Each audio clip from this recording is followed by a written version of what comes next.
স্বামী বিবেকানন্দ আমাদের বলেছিলেন যে গর্বের সাথে বলো আমি হিন্দু। তো আমরা যে হিন্দু ধর্ম মানে আমরা সাধারণ মানুষরা কেন হিন্দু ধর্মকে গর্বের সাথে বলবো বা কেন আমরা হিন্দু ধর্ম নিয়েই থাকবো, তার বিশেষত্ব কি অন্য ধর্ম থেকে, কি কারণে আমরা এই সাধারণ মানুষরা এটা নিয়ে থাকবো, সেটা যদি একটু বুঝিয়ে বলেন ভবিষ্যতে আমরা কিভাবে এগুলো তার সম্পর্কে জানতে পারবো বা নিজেদের কর্ম সিদ্ধান্ত নিতে পারবো। এটা আপনি আমার একটা জিজ্ঞাসা করেছেন, অনেক কিছু বলার আছে, তাও ছোট করে বলার চেষ্টা করছি। আপনি যেটা লাস্টে বলছেন না, যে কেন আমরা হিন্দু ধর্মকে নিয়ে থাকব, না হলে এই পৃথিবী বাঁচবে না। আমি শুধু ভারতবর্ষের কথা বলছি না, গোটা বিশ্বের কথা বলছি। এই বিশ্বের অক্সিজেন ভারতবর্ষের ধর্ম। কদিন বাদই দেখবেন সব স্বীকার করতে আরম্ভ করেছে। ওরাও যেগুলো, আমরাও যেগুলো জেনেছি, ওদের বিজ্ঞান বলে, ওদের ফিজিক্স বলে, ওদের কেমিস্ট্রি বলে, ওদের ম্যাথামেটিক্স বলে, ওদের দর্শন বলে, সব কিছু ভারত থেকে হয় নেওয়া, নাহলে চুরি করা। আমি তো একটু অবাকই হলাম, কয়েকদিন আগেই হয়তো আপনি লক্ষ্য করেছেন যে ইউরোপিয়ান ইউনিয়নের সাথে ভারতের একটা মেজর ট্রেড এগ্রিমেন্ট হলো। তাতে ইউরোপিয়ান ইউনিয়নের যিনি প্রধান উর্সুলা পরিষ্কার বলছেন ইউরোপ সব দিক দিয়ে ভারতের কাছে ঋণী। একদিন বলতো না ওরা, সব দিক দিয়ে আমাদের অঙ্ক, আমাদের সায়েন্স, আমাদের টেকনোলজি, আমাদের দর্শন, আমাদের সাহিত্য, সংস্কৃতি, সব কিছু ভারতের আলোকে উজ্জ্বল হয়ে আমরা সেগুলো পেয়েছি, সেগুলো ভোগ করতে পেরেছি এত বছর ধরে। এই কথা তিনি ইউরোপিয়ান ইউনিয়নের নেতা বলছেন। তার এখন সময় হয়েছে ভারতকে তোয়াজ করার, আমেরিকার কাছ থেকে ধাক্কা খেয়ে। কিন্তু তোয়াজ করে সত্যি কথাটা বলতে হচ্ছে তাকে। প্রথম উত্তরটা হচ্ছে এইটাই, শুধু ভারতবাসীর জন্য বলেননি স্বামীজি, গোটা নেতাজিও বলতেন, India's freedom is redemption for the whole world. আমাদের গুরুদেব একটা খুব সুন্দর কথা বলতেন, জানেন, খুব সুন্দর। আমি আবার জিজ্ঞাসা করেছিলাম যে যত মহাপুরুষ আসে সব ভারতেই কেন বেশি আসে, কেন আফ্রিকাতে কি চায়নাতে কি অন্যান্য আইসল্যান্ডে, গ্রিনল্যান্ডে, এগুলোতে কেন, অস্ট্রেলিয়াতে, কেন ভারতবর্ষেই বেশি আসে? দুটো বলছেন, দুটো কারণ। এক হচ্ছে ভারতের মাতৃশক্তি।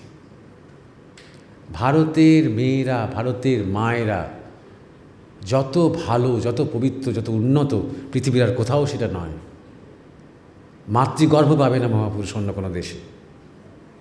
মহাপুরুষ মাতৃগর্ভ খোঁজে। বিবেকানন্দ একজন ভবতারিণীকে খোঁজেন, রামকৃষ্ণ একজন চন্দ্রামণি দেবীকে খোঁজেন, চৈতন্যদেব একজন শশী দেবীকে খোঁজেন। তো সেই এক নম্বর। 2 নম্বর হচ্ছে, এটা খুব সুন্দর, এটা আসল প্রসঙ্গ যেটা নিয়ে আপনাকে বলতে যাচ্ছি, যে প্রত্যেক দেশেরই ভালো সময় আসে। সেই ভালো সময়টা নিয়ে সে সারা পৃথিবীতে খুব তার দাদাগিরি, দাপট দেখিয়ে দেয়। জাপানের কখনো ভালো সময়, কখনো আমেরিকার ভালো সময়, কখনো চীনের ভালো সময়, কখনো মিশরের ভালো সময়, কখনো রোমের ভালো সময়। তার একদম মানে তটস্থ করে দেয় গোটা বিশ্বকে তার ভালো সময়টা দিয়ে।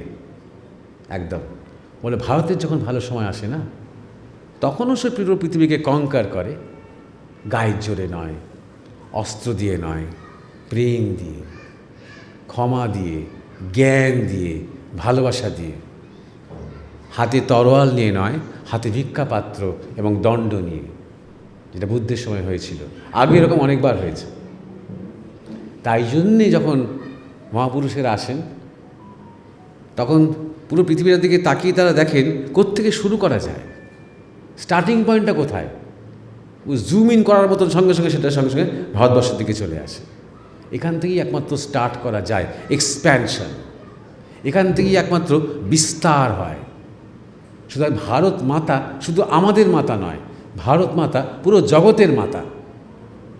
এইটা প্রথম কারণ যার জন্য আমাদের গর্বিত হতে হবে আমরা হিন্দু বলে। 2 নম্বর, আপনি যেটা বললেন হিন্দু ধর্ম কি, কিছুই যে নয় নির্দিষ্টভাবে, এটাই আমাদের গৌরব। আমাদের যে একটা আইকন আর একটাই মন্দির আর একটাই গ্রন্থ নয়, আমাদের যেমন বেদ উপনিষদ আছে, তেমন ভগবদ্গীতা আছে, তেমন হনুমান চালিসা আছে, তেমন রামচরিতমানস আছে, তেমন রামকৃষ্ণ কথামৃত আছে, বিবেকানন্দ আছে, শঙ্করাচার্য আছে, যে যেটা মানি বেশ করি। আমাদের যে কোনো একটা নির্দিষ্ট আইকন এইটা দেখিয়ে এই হচ্ছে হিন্দু ধর্ম নয়। That is Y I am proud. আমি অন্তত ব্যক্তিগতভাবে এটা আমাকে প্রাউড করে যে তোমাদের সবাইকে মানতেই হবে one and only true god. এটা যে আমরা নই, নাহলে ঘাট ধরে তোমাকে একদম আমরা মানে পাপী বলে, বিধর্মী বলে তোমাকে আমরা গলা কেটে দেবো, এটা যে আমরা নই। বাবা তুমি তোমার যোগ নিয়ে আছো, বেশ বেশ, আরে বাবা ভক্ত লোক, হ্যাঁ তুমি তোমার জায়গায় এগিয়ে যাও, সমাধি হোক, আমার জায়গায় আমি এগিয়ে যাই, ইষ্ট দর্শন হোক, শব্দটা আলাদা। যদি জ্ঞানী হও তাহলে ব্রহ্মজ্ঞান হোক, যদি যোগী হও সমাধি হোক, ভক্ত হই, ইষ্ট দর্শন হোক, শব্দগুলো আলাদা। আমি কালীকে মানছি, ও দুর্গাকে মানছে, সে শিবকে মানছে, বেশ ওয়েলকাম। একজন নিরামিষ খাচ্ছে, একজন আমিষ খাচ্ছে, ওয়েলকাম। কেউ বলছে শাক্ত, আমাদের তো আমিষ খেতে হয়, খাও। এভরিথিং, সমস্ত কিছু অ্যালাউড, যতক্ষণ তুমি তোমার জায়গায় নিষ্ঠা রেখেছো, তুমি কপটতা করছো না, এবং যতক্ষণ পর্যন্ত এইটা খুব ইম্পর্টেন্ট কন্ডিশন, তুমি একজন প্র্যাকটিসিং হিন্দু। তুমি যাই করো না কেন, তুমি যেখানেই দীক্ষা নিয়ে থাকো না কেন, তুমি যে মন্ত্রই বলো না কেন, তুমি নিয়মিত সেটা তুমি অভ্যেস করো। তা তোমার ডিসিপ্লিন যেখানে আছে, তুমি একটা প্র্যাকটিসিং হিন্দু। যদি আজকে তোমাকে প্রতিরোধ গড়ে তুলতে হয়, হ্যাঁ জানবে শত্রুপক্ষ খুব প্র্যাকটিসিং, তারা প্রত্যেকে নিয়মিত অনেক কিছু করে, বিশেষ করে তারা যেখানে মাইনরিটি, সেখানে তারা যেখানে মেজরিটি সেখানে কিছুই করে না, খায় দায় ফুর্তি করে, খানা পিনা করে, প্রচণ্ড তামসিক হয়ে যায়, ভুড়ি মোটা মোটা ভুড়ি হয়ে যায়। যেখানে ওরা মাইনরিটি সেখানে ওরা প্রচণ্ড মানে শৃঙ্খলা পরায়ণ, কারণ ওদের একটা এজেন্ডা আছে। তাই শুধু হিন্দু হিন্দু গর্বিত গর্বিত বা স্লোগান দিলেই হবে না, প্র্যাকটিসিং হিন্দু হতে হবে। কেন? আমাদের যেটা দরকার শুধুমাত্র ফিজিক্যালি লড়াই করাটা নয়, আমাদের যেটা দরকার ইন্টেলেকচুয়ালি লড়াইটা করা। পূর্বপক্ষ দেখুন আমরা কত ভালো ছিলাম, শঙ্করাচার্যকে দেখুন, পুরো বৌদ্ধ স্কলারদের একদম ভারত থেকে ঝেঁটিয়ে বার করে দিলেন তিনি। ওইটুকুন বয়সে শুধুমাত্র মেধার জোরে। এই শক্তিটা আসে কোত্থেকে? ব্রহ্মচিন্তা, সবসময় ব্রহ্মচিন্তার মধ্যে আছেন। বিবেকানন্দকে দেখুন, বড় বড় সমস্ত ইভ্যাঞ্জেলিক্যাল লোকজন থেকে শুরু করে কত বড় পণ্ডিত, কত বড় নাস্তিক, কত বড় বিজ্ঞানী, টেসলা, কত বড় বিজ্ঞানী, কত বড় জড়বাদী তার সামনে এসে দাঁড়িয়েছে, ধুয়ে মুছে গেছে একদম বিবেকানন্দের সামনে। কি মেধা, কি সাংঘাতিক মেধা এবং প্রজ্ঞা, কখন কি বলতে হবে, কখন কীভাবে উত্তর দিতে হবে, কি প্রজ্ঞা। এই জায়গাটা আজকে আমাদের, আমি কিন্তু একটু খামতি দেখি জানেন এই জায়গাটাতে। মানে চলো গিয়ে 5 জনে মিলে ধরে বল জয় শ্রীরাম বল, মানে পেটাবো, এরকম এই করার লোক হয়তো আছে, কিন্তু এতদিন ধরে এত বছর ধরে এই যে বামপন্থী যে এক একটা করে তর্ক তুলেছে, সেটাকে প্রতিরোধ না করে আমরা খুঁজছি গেছি কেন? আমরা উত্তর দিতে পারি, আমরা উত্তর দিচ্ছি না কেন? তোদের তো 33 কোটি দেব দেবতা, আমি সঙ্গে সঙ্গে বলি 33টার নাম বল, 33টার নাম বল। এবং আমি গর্বিত, প্রত্যেকটা প্রকৃতির উপাদানকে আমরা দেবী বলেছি, দেবতা বলেছি, আমি গর্বিত। তোমাদের তো পরিবেশ পাঠ শিখতে হচ্ছে না, একটি বৃক্ষ একটি প্রাণ স্লোগান দিতে হচ্ছে, আর গিয়ে গাছ রোপণ করতে হচ্ছে। আমরা গাছকে দেবতা বলেছি, আমরা জলকে দেবতা বলেছি, আমরা বায়ুকে বলেছি, মাটিকে বলেছি, ফসলকে বলেছি, গরুকে বলেছি, যাদের কাছ থেকে আমরা কিছু পেয়েছি সবাইকে বলেছি। আমরা গর্বিত। এবং ফিজিক্যালটা অতিক্রম করে যখন একটু স্পিরিচুয়ালি ঢুকেছি, থিওলজিক্যালি ঢুকেছি, তখন শক্তিকে বলেছি কালী, স্থিতিকে বলেছি শিব, ক্রিয়েশনকে বলেছি ব্রহ্মা, প্রিজার্ভেশনকে বলেছি বিষ্ণু, কি তত্ত্ব, কি সায়েন্স দেখুন। ডিস্ট্রাকশনকে বলেছি শিব। যা কিছু প্রকৃতিতে রয়েছে কনসেপচুয়ালি রয়েছে, সেই কনসেপ্টগুলোকে আমরা একটা একটা নাম দিতে পেরেছি। শুধু নাম দিতে পেরেছি না, পূজা করতে পেরেছি, রিয়েলাইজ করতে পেরেছি নিজেদের মধ্যে। অর্থাৎ তোমাকে কোনো একটা মানে সায়েন্সের কোনো ল্যাবরেটরিতে গিয়ে প্রজেক্ট নিয়ে রিসার্চ করে তোমাকে ফিজিক্স বুঝতে হবে না, তোমার মধ্যে তুমি ফিজিক্সকে বুঝতে পারবে যদি তুমি কালী এবং শিবের চিন্তা করো। Static, dynamic. ডাইনামিক নাচছেন স্ট্যাটিকের ওপরে, যেমন সমুদ্র আর সমুদ্রের ঢেউ। কেন আমরা উত্তর করে দিতে পারিনি সেদিন যখন 33 কোটি দেবদেবতা বলে হাসাহাসি করেছে? এই যে এই প্র্যাকটিসিং হিন্দু নয় বলে, শুধু ভয় পাওয়া হিন্দু, শুধু গুটিয়ে যাওয়া হিন্দু, শুধু সংকুচিত হিন্দু। প্র্যাকটিসিং হিন্দু হতে হবে, বুঝতে হবে আমি কার পূজা করছি, কেন পূজা করছি। আর এই জন্যই সাধুসঙ্গ, সৎসঙ্গ দরকার। কারণ এই উপদেশটা তো মাস্টারমশাই দিতে পারবেন না, মা বাবা দিতে পারবেন না, কাকা জ্যাঠা দিতে পারবেন না, পাড়া দাদারা দিতে পারবে না, মোবাইল গেমস দিতে পারবে না। তো এই উত্তরগুলো, এই আলোচনাগুলো, এই প্রসঙ্গগুলো আনতে পারবে না। তো কে আনতে পারবে? সাধুরা পারবে, মহাজনেরা পারবে, গুরুরা পারবে। এরকম একের পর এক যখন আক্রান্ত হয়েছে, মানে নানা রকম ছোটো বিষয় যেগুলো কেউ বোঝে না। বুঝতে হবে আমাদেরটা 30-40 হাজার বছরের একটা ইতিহাস। আপনি জিজ্ঞাসা করছেন না কেন আমরা গর্বিত হব, এটাও আরেকটা কারণ। আমাদের 30-40 হাজার বছরের ইতিহাস, আমাদের সংস্কৃতি, আমাদের সভ্যতা, এই গোটা উপমহাদেশ, গোটা এশিয়া, যান না ইন্দোনেশিয়া, যান না মালয়েশিয়া, দেখুন না। আমি নিজে স্পেনে দেখেছি, বার্সেলোনা থেকে একটা পুরনো গির্জা, খুব প্রাচীন নাকি গির্জা, দেখতে গেছি আমরা 6-7 জন মিলে, গুরু ভাইরা বন্ধুরা মিলে গেছি। দেখতে গিয়ে দেখলাম যে গির্জার পাশে আরেকটা ছোট গির্জা, সেখানেও খুব ওই গির্জারই অঙ্গ। সেখানে যে মাদার মেরি, যিনি কালো কুচকুচে, আমি তো হাঁ হয়ে গেছি। পাশে ফিসফিস করে আমাকে একজন ইতালিয়ান বলছে কালী। হ্যাঁ, প্রাচীন এক কালী। তিনি এতটাই জাগ্রত, ওখানকার লোকাল মানুষ একে রূপান্তর করতে দেয়নি, একে ভেঙে একটা ফর্সা মেরিকে বসাতে দেয়নি, বলেছে এটাই রাখতে হবে, এটা আমাদের বংশ পরম্পরায় পূজিতা হয়ে আসছে। ওর কোলে একটা ফর্সা যিশু বসিয়ে দিয়েছে, এইটুকু যিশু, ফর্সা যিশু বসিয়ে দিয়েছে ওই কালো কালীর কোলে। তাই জন্য স্বামীজি বলেছিলেন, যেখানেই যাচ্ছি সব জায়গায় দেখছি যে মা কালীই তো পাঁটা খাচ্ছেন আর শিবির ডমরু বাজাচ্ছেন, আর তুমি দেখতে পাচ্ছি না। এই হচ্ছে অন্তর্দৃষ্টি। তার জন্য উনি বলেছিলেন proud to B A Hindu. আমরাই থেকেছি, আমরাই সভ্যতা, তোমরা শিশু আমার কাছে। সে দেখিয়ে গেলেন তিনি সেটা। তা আমাদের অনেক কিছু বলার আছে আপনাকে, তবু আমি ছোট করে যেটা বলছি, আমাদের সভ্যতা, আমাদের সংস্কৃতি, আমাদের ধর্ম, আমাদের দর্শন অনেক রিচ। ওরা এত চুরি করেও না সমুদ্রকে ফাঁকা করা যায় না, সমুদ্রকে ফাঁকা করা যায় না। ওরা যখন ভাবলো ওরা যিশু ফিসু চাপিয়ে ওরা বোধহয় জিতে গেল, এবার আর ওরা ভাবলো যে একদম ব্রাহ্ম সমাজ তৈরি করে এই করে তাই করে এবার হিন্দুটাকে একদম মানে কোণঠাসা করে দেয়া গেল। চলে গেলেন বিবেকানন্দ শিকাগো, ব্যাস পুরো বোর্ড উল্টে গেল।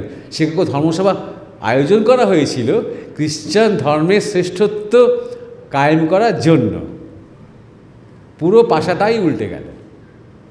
ওখানে অন্যান্য ধর্ম থেকে তেমন কেউ আসেও নি। ইসলাম ধর্ম থেকে একজন খ্রিশ্চানই এসেছিলেন, তিনি সদ্য কনভার্ট হয়েছেন ইসলামে।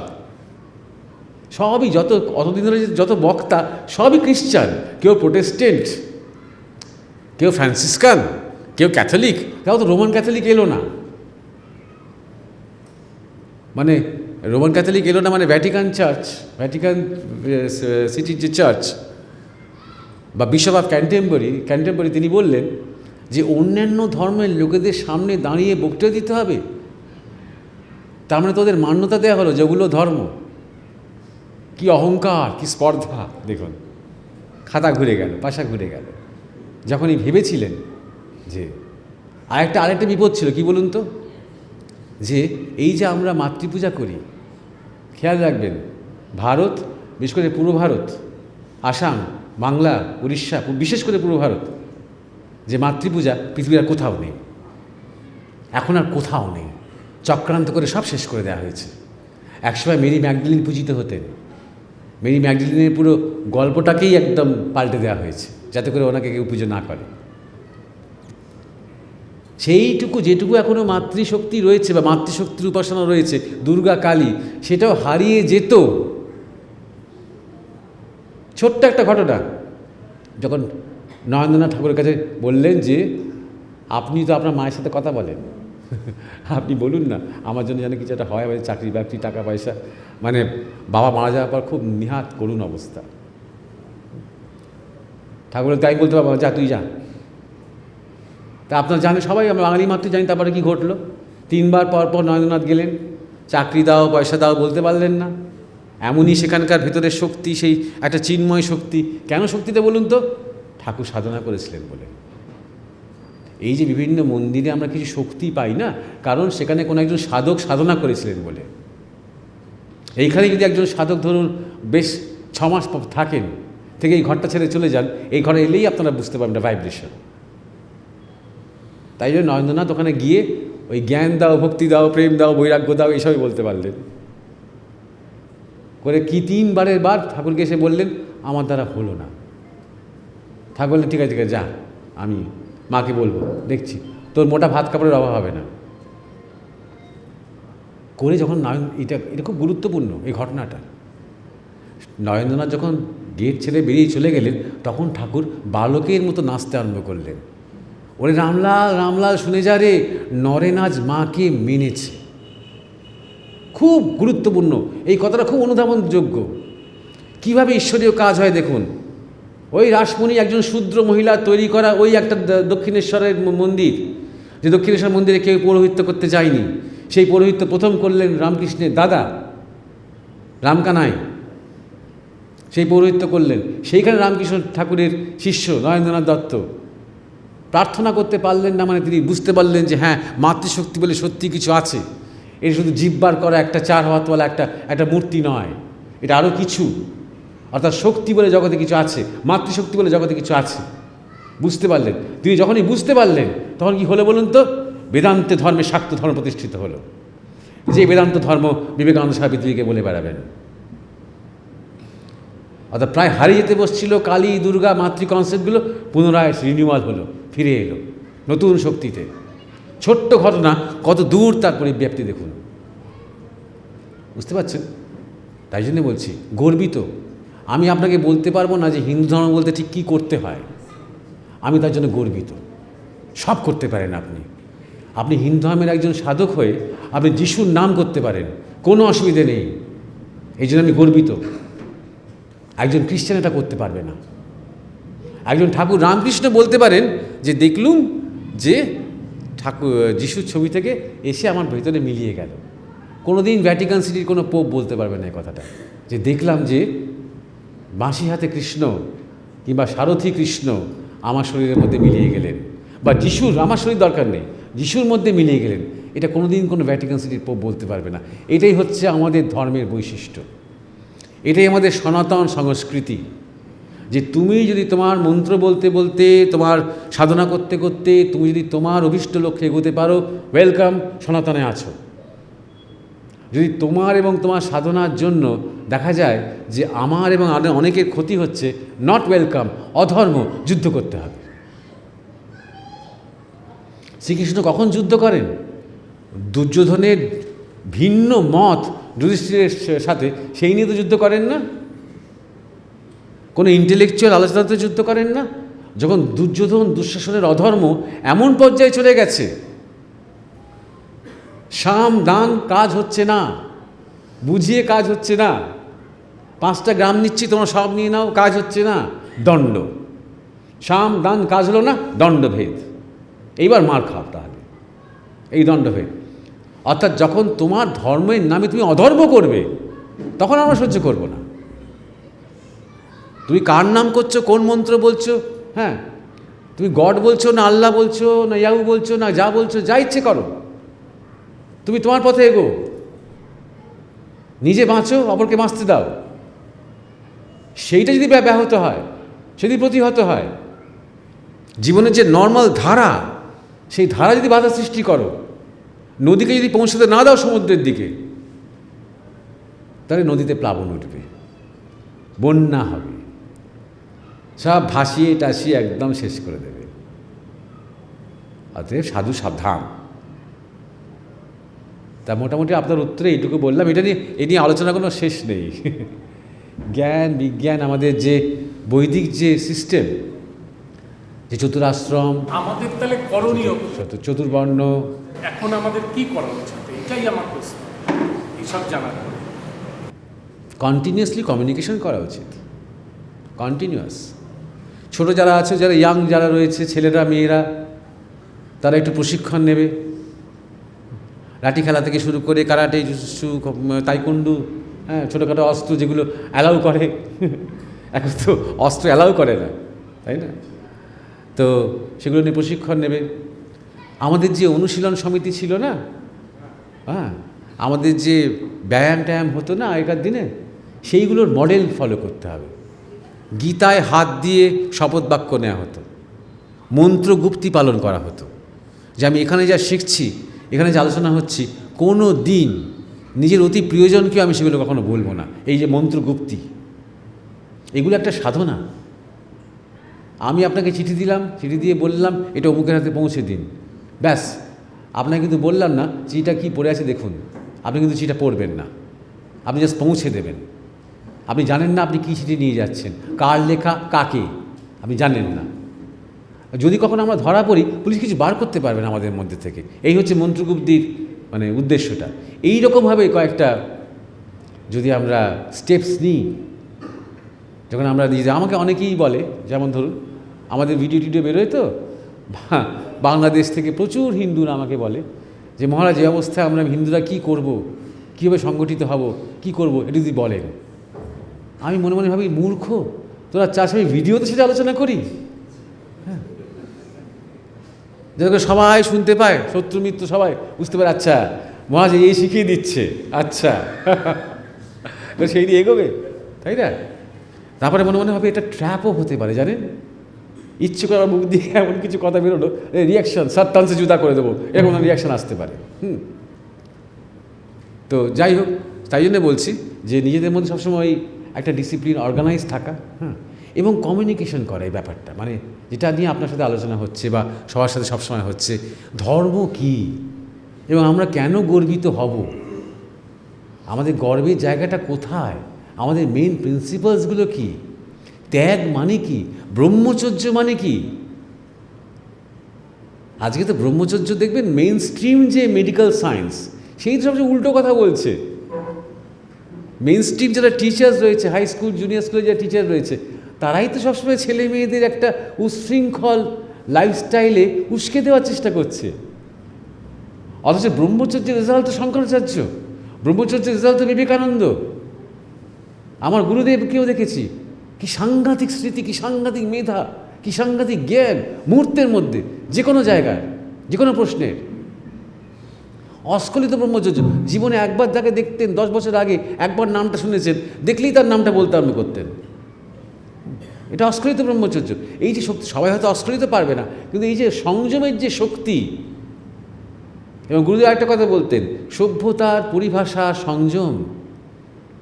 এই যে এটা একটা মন্ত্রের মতন। কোন ধর্ম দিতে পেরেছে এরকম ধরনের একটা স্টেটমেন্ট?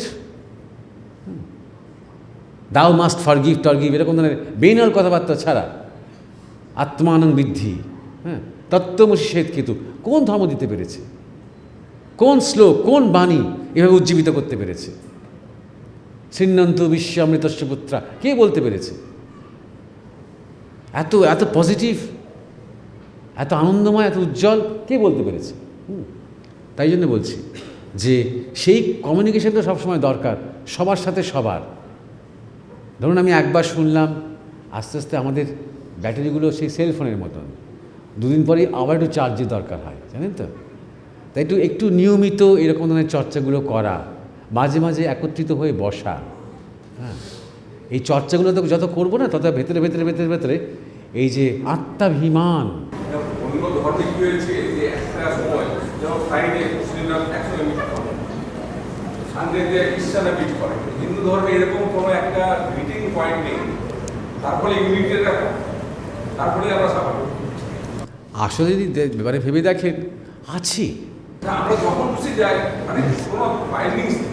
হ্যাঁ মানে আমি বলছি কেউ গেল, না গেল, হ্যাঁ, আগে right. কোনো ব্যাপার নেই। কিন্তু দেখবেন যে অন্য ধর্মের একটা ডিসিপ্লিন আছে। বুঝতে সেই পেরেছি। দেশে তুমি যাও, বা সেখানে গিয়ে একটা ইউনিটি তৈরি হয়। হ্যাঁ, যেটা আমাদের ধর্মে যেহেতু ওটা একটা মনোলিথিক ধর্ম, তো এটা করা খুব সহজ।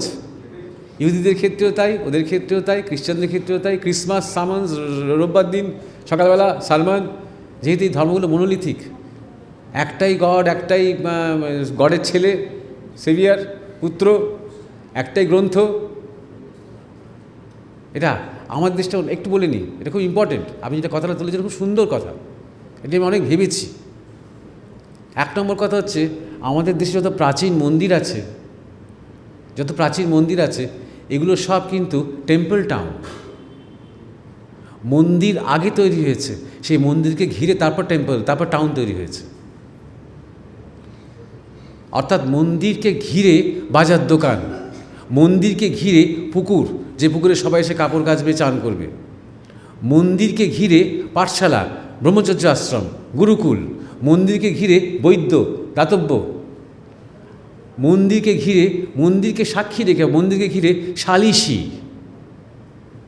মানে আপনি মানুষ মাঝে মাঝে প্রয়োজনে অপ্রয়োজনে সবসময় মন্দিরে আসছে। মন্দিরে যিনি দেবতা, তিনি হলেন গ্রামের কর্তা বা কর্ত্রী, তাকে নিয়েই সব কিছু।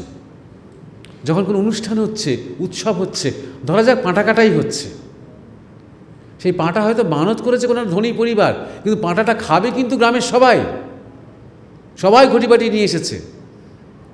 তখন বিশেষ কোনো দিন, নবান্ন, শিবকে দুধ দেওয়া হচ্ছে, সমস্ত যত গোয়ালা আছে সবাই দুধ জমিয়ে রেখে রেখে দিয়েছে শিবকে দেওয়ার জন্য। সেই দুধ ঢালা হলো শিবের মাথায়, সেই দুধের পায়েস হলো, কারা পেল? গ্রামের সবাই, শুধু সেই গোয়ালারা নয়। দেখুন কি সিস্টেম, এটা কি অসাধারণ সিস্টেম। দেখুন, যত বড় বড় সেই সময়কার চোলা টোলার মতন যত বড় বড় দক্ষিণ ভারতের রাজারা বিদেশ যাত্রা করেছেন, আগে সেই মন্দিরে এসে আশীর্বাদ নিয়েছেন বিগ্রহের, যেন ভালো করে বাণিজ্য হয়, করে জাহাজ ছাড়িয়ে দিয়েছে, ছেড়েছে এখান থেকে। এখন কি হয়ে গেছে, এটাও খ্রিশ্চান একটা নকল। এখন হয়ে গেছে মন্দির একটা জনশূন্য, একটা মানে কোলাহলহীন একটা ধ্যান জপে জায়গা। কোনো দিন মন্দির ধ্যান জপের জায়গা নয়। ধ্যান জপের জায়গা হচ্ছে আপনার ঠাকুর ঘর, ধ্যান জপের জায়গা হচ্ছে একটা আশ্রম। মন্দির হচ্ছে অ্যাক্টিভিটির জায়গা, পূজার জায়গা। ওখানে এসে মানুষ একটা না বসেই একটু দাঁড়িয়ে বিরোধীকে নমস্কার করলে বেশ একটা এনার্জি পেয়ে যাচ্ছে, তার জন্য মন্দির তৈরি হয়েছে। সুতরাং আমাদের দেশেও ছিল ওরকম ফর্মাল বুধবার, বৃহস্পতিবার, শুক্রবার করে নয়, রোজই মন্দিরকে কেন্দ্র করেই পুরো পাড়াটা, পুরো গ্রামটা, পুরো টাউনটা। তাই জন্যে এই যে বিদেশি শাসকেরা এসে এত মন্দির ভেঙেছে কেন, এত বিগ্রহ নষ্ট করেছে কেন? কারণ ওইখানেই অভিমানটা, ওইখানেই অহংকারটা। ওই জন্যে আজকের দিনে তো এত করতে হয় না। আজকের দিনে তো প্রেসিডেন্ট ট্রাম্প তো আপনার ভেনেজুয়েলাতে জাস্ট প্রেসিডেন্টকে, মাদুরাকে নিয়ে চলে গেল, ব্যাস কন্ট্রোল এসে গেল আমেরিকার। কই ভেনেজুয়েলা কোনো মন্দির তো ভাঙতে হলো না। তখন দেখুন এত মন্দির ভাঙতে হয়েছে, কারণ মন্দিরটাই সেন্টিমেন্ট, রাজা নয়, প্রধানমন্ত্রী নয়, ইলেকটেড পার্টি নয়, মন্দির আমাদের বিগ্রহ, সেটা নিয়ে সেন্টিমেন্ট। সেই জায়গাটায় যেমন আমাদের বাড়িতেও ধরুন, ঘরেও দেখুন, যে কোনো একটা নিষ্ঠাবান হিন্দু ফ্যামিলিতে আগে ঠাকুরকে না দিয়ে ভোগ নিবেদন করা হয় না। আমি বলিনি, একটু কথা নাহলে খেয়ে হারিয়ে যাবে। আমাদের গুরুদেবকে যেমন একজন এসে বলছে যে বাবা আমরা তো রোজ সকালবেলা দিই কিছু, হ্যাঁ সকালবেলা আপনি খান, বুঝি কিছুক্ষণ চুপ করে থাকবে বলে, আমাকে দেওয়ার ব্যাপারে সব পিঁপড়ে ধরা নকুলদানা দিচ্ছিস, আর এইটুকুন গ্লাসে করে জল দিচ্ছিস, আর নিজের লুচি আর ফুলকপির তরকারি খাচ্ছিস। হ্যাঁ, শিক্ষাটা কী দেন বলুন তো? তোমরা যেটা খাচ্ছ সেটা কেন প্রসাদ করতে পারছো না, সেটা নিবেদন করতে পারছো না? আর সত্যিই তাকে একজন জ্যান্ত আপন বলে মনে করো, তাকে করে দাও, তাকে বাড়ির লোক, বাড়ির কর্তা, বাড়ির প্রধান, সব ব্যাপারে তার অনুমতি নিয়ে, সব ব্যাপারে তাকে জানিয়ে, সব ব্যাপারে তাকে নিবেদন করে তারপর নিজেরা গ্রহণ করছি। চাটাই হোক, বিস্কুটটাই হোক, ভাতই হোক, ডালই হোক, তরকারি হোক, যাই হোক না কেন, সব তাকে নিবেদন করছি। তাই না? এইটাই ছিল গ্রামের কালচার, এটাই ছিল আমাদের দেশের কালচার। আজকে যে একটু আইসোলেটেড হয়ে গেছে, আজকে দেখবেন গ্রামের একটা কোণে মন্দির, এবং সেখানে ওই বিশেষ বিশেষ অনুষ্ঠান ছাড়া তেমন কেউ জড়ো হয় না। বা এখানে দেখবেন ওই মন্দিরের চাতালে বসে বসে সব মোবাইল গেম খেলছে কয়েকজন বসে বসে, বা কেউ ফাঁকা ফাঁকা আছে বলে তাসই খেলছে হয়তো, এরকম আমি খুব দেখেছি। হ্যাঁ, আসল যে মন্দিরের জায়গাটা, সেন্টার অফ অ্যাডমিনিস্ট্রেশন, বিচার ব্যবস্থা, শিক্ষা, চিকিৎসা, সমস্ত কিছু, বাজার দোকান, ইকোনমি, সব মন্দিরকে ঘিরে। আজও দেখুন দক্ষিণেশ্বরকে ঘিরে কত হাজার হাজার, আমরা হয়তো বিরক্ত হই, এত দোকান, এত কচুরি, এত জিলিপি, এত দোকান, বিরক্ত হই, কিন্তু কত হাজার হাজার মানুষের রুজি রোজগার বলুন তো। তারা কিন্তু মনে মনে ঠাকুরকে প্রণাম করছে, ভাগ্যিস তুমি ছিলে তাই যে করে খেতে পাচ্ছি। তারাপীঠ ফারাপীঠ দেখুন ডেভেলপ করে যাচ্ছে এক একটা মন্দিরে। এই যে রাম মন্দির হচ্ছে দেখবেন পুরো অযোধ্যা বিদেশ হয়ে যাবে, হয়ে যাচ্ছে অলরেডি, মন্দিরকে কেন্দ্র করে। এই কালচারটা ফিরিয়ে আনতে হবে আমাদের নিজেদের জীবনের ব্যবহারিকে, না এই মন্দির কালচারটাকে, মাকে বা ঠাকুরকে বা দেবতাকে কোনো কিছু থেকে বাদ দিলে চলবে না। যুদ্ধ করতেই যখন যাচ্ছি, সে একদম রক্ত দিয়ে মানে তরল দিয়ে একটুখানি কেটে নিয়ে মাকে সেই পায়ে নিবেদন করে যুদ্ধ করতে বেরোলাম, সব কিছু মাকে ধরে, সব কিছু বিগ্রহকে ধরে, দেবতাকে ধরে। দুঃখ হচ্ছে, রাগ হচ্ছে, নিজেদের মধ্যে ঝগড়া করেছি, সে নিষ্পত্তি করতে মায়ের সামনে গিয়ে বসছি। এইভাবে সব করতে তাকে আনতে পারলে না, তবে ওই জাগরণটা হতে আরম্ভ করবে, বিগ্রহ জাগবে, আমরাও জাগবো।